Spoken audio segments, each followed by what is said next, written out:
जय बाळूमामा सर्वांना. काय झाले माहिती आहे का, आमचे मेंढी कुकुर एक एक्सपायर झाले. त्याला काय झालं होतं काय माहिती नाही. हे बघा काय करायचं बिचार.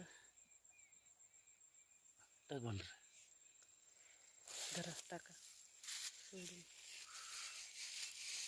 ऑफ झाले.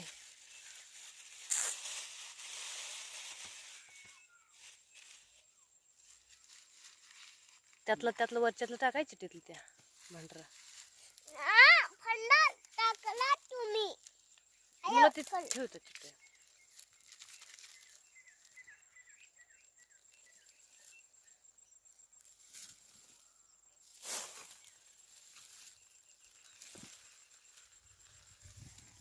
काय करणार, एक कमी झाला आज. कुकरू मेलं बिचारा आजारी पडून. त्याचं काय दुःखाचं निधनच घावलं नाही.